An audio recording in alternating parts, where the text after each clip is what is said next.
Se hoje nós utilizamos celulares, computadores e internet para nos comunicar, como será que essa comunicação era feita em períodos anteriores ao do presente?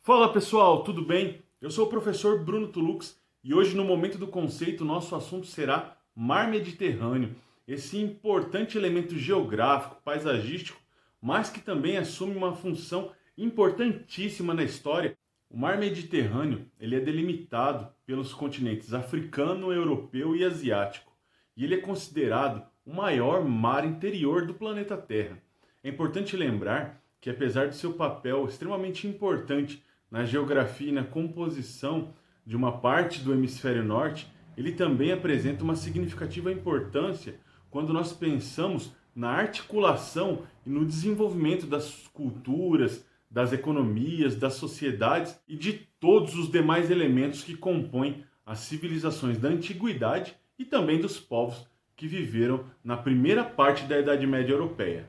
E é interessantíssimo perceber como essa dinâmica ocorre no entorno do Mar Mediterrâneo, já que se observarmos o globo terrestre conhecido hoje, uma representação como essa, o Mar Mediterrâneo, que é essa porção aqui, bem pequena em relação aos demais mares, concentra uma grande quantidade de civilizações antigas que dependiam dessa região, que dependiam dos aspectos geográficos que estavam associados a esse mar para o seu desenvolvimento.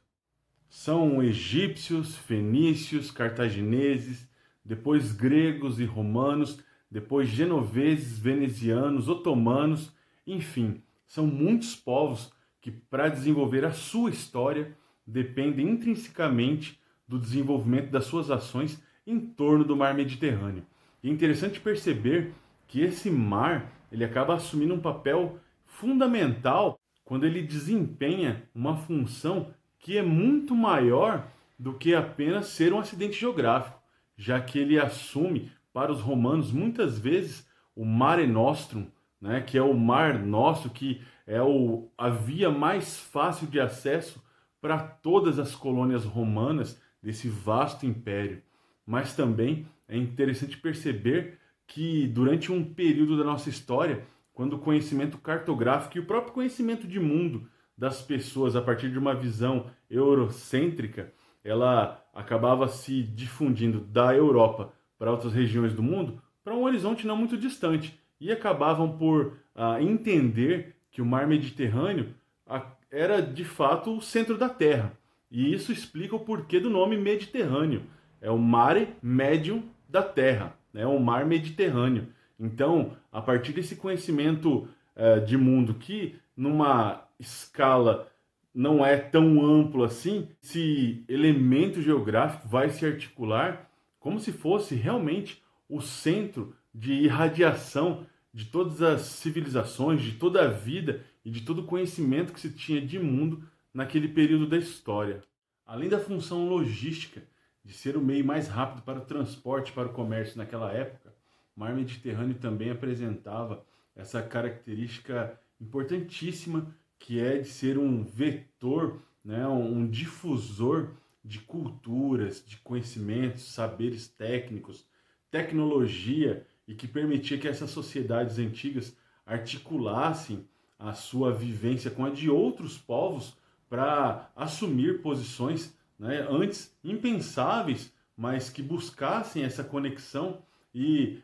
por exemplo, utilizando o alfabeto, ela pudesse difundir e melhorar esse alfabeto para o seu bem-estar, mas também para conseguir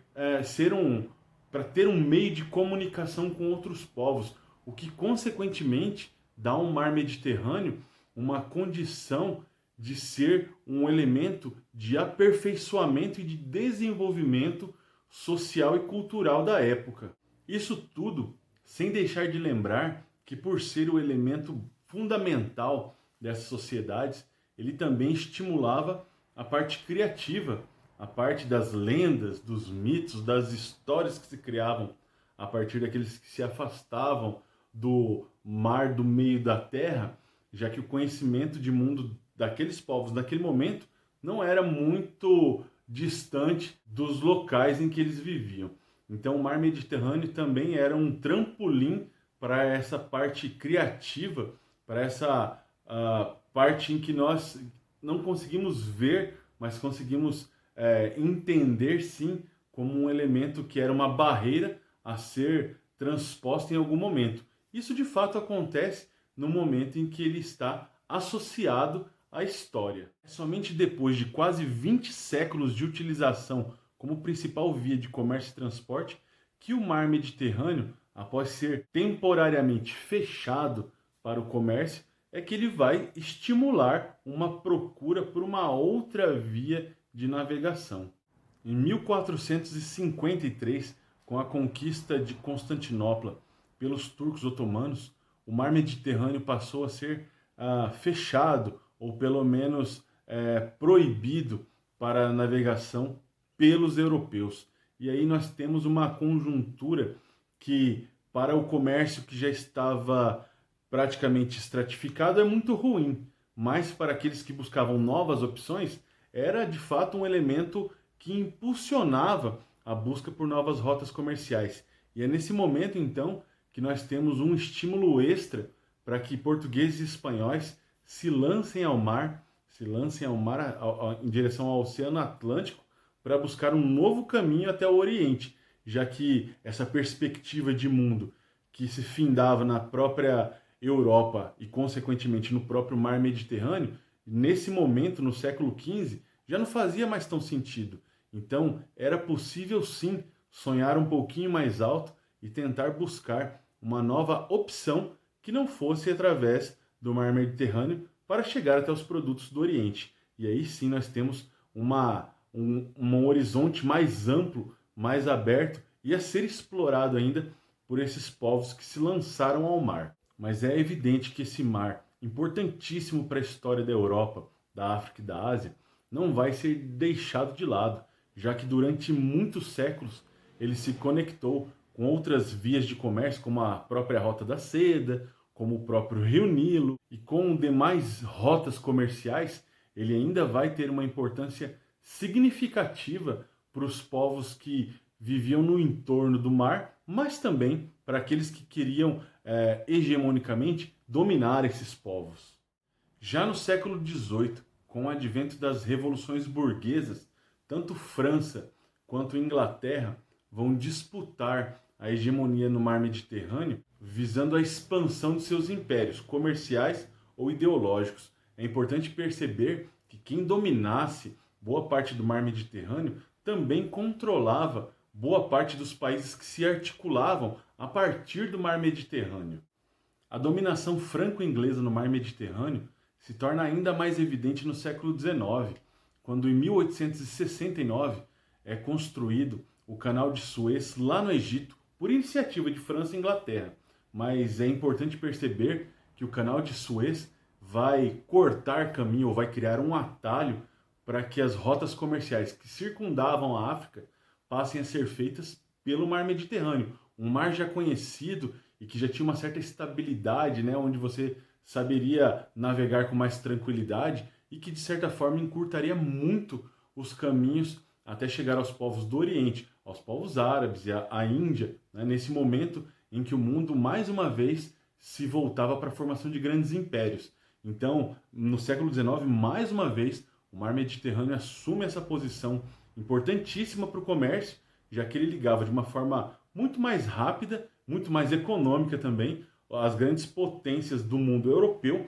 até o mundo asiático. E durante o século XX, nós temos mais uma vez o mar Mediterrâneo se apresentando como uma área extremamente importante por conta da sua influência em 3 continentes, Europa, Ásia e África. Isso porque, após a Primeira e a Segunda Guerra Mundial, o que se percebe é que o mundo vai começar a se dividir entre 2 potências ideológicas e comerciais, que é a Guerra Fria, que temos de um lado Estados Unidos e capitalismo, do outro lado União Soviética e socialismo. E é nesse momento então que o mar Mediterrâneo mais uma vez mostra o seu valor, já que ele vai ser palco de disputas entre socialismo e capitalismo pela dominação das regiões adjacentes a esse mar e que, consequentemente, mostra que quem domina esse importante mar acaba conquistando uma área de influência muito maior. E como nós sabemos, quem passou a dominar com muito mais força essa região, ou pelo menos a maior parte do mar Mediterrâneo, foi os Estados Unidos, que acabou difundindo as ideias capitalistas para esses 3 continentes. Não que eles não conhecessem, mas que sim reforçou uma política de adesão do capitalismo como o sistema social, econômico, cultural mais presente nessa região. Um outro fato muito importante e que não deve nunca ser esquecido é que em torno do mar Mediterrâneo nós temos vários focos de tensões do mundo, desde a antiguidade até os dias de hoje. E essa tensão se estende desde a Europa, né, com a Espanha, que está no Estreito de Gibraltar e que tem várias regiões que buscam a sua autonomia diante da Espanha, até o Oriente, já que nós temos ali Turquia, Síria, Líbano, Israel, regiões de extrema tensão no presente e que também não podemos esquecer do norte da África, que é sempre uma região de conflito e que também está à beira do mar Mediterrâneo. Essa é mais uma característica que realça o valor histórico dessa região para a compreensão da história da Europa e também dessas regiões que são adjacentes ao mar Mediterrâneo. Lembrando que essa é uma visão fundamentada a partir de uma história eurocêntrica, que é a história que nós pensamos hoje em parâmetros didáticos, mas também para a nossa própria história do Brasil, a gente acaba adotando esse referencial de Europa. Então, é importante perceber essa dinâmica construída a partir do mar Mediterrâneo para compreender os processos de ruptura e continuidade dessa região ao longo da história. É isso aí, esse foi o nosso vídeo de hoje. Eu espero que você tenha gostado, que você tenha conseguido perceber a importância do mar Mediterrâneo para a compreensão da história e para se ter uma visão histórica muito mais complexa, já que não é somente a história dos países, mas sim a história de uma região. É lógico que existem estudos muito mais aprofundados sobre o mar Mediterrâneo, de historiadores consagrados, não é? E que vão ter uma visão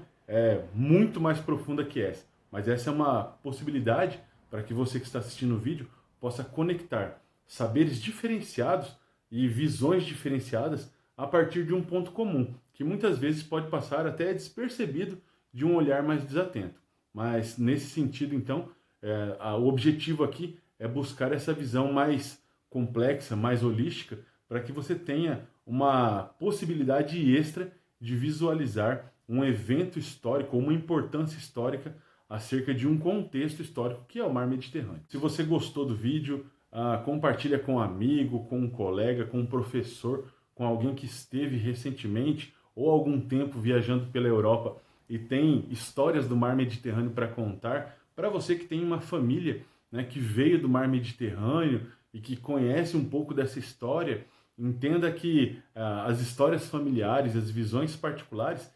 acabam enriquecendo muito a história. Então, se você compartilhar esse vídeo e conseguir, a partir daí, criar um diálogo com alguém, isso tenho certeza que vai agregar muito a sua formação. Beleza? Então, semana que vem eu volto com um novo vídeo. Se você gostou, nos vemos na próxima segunda. Beleza? Valeu!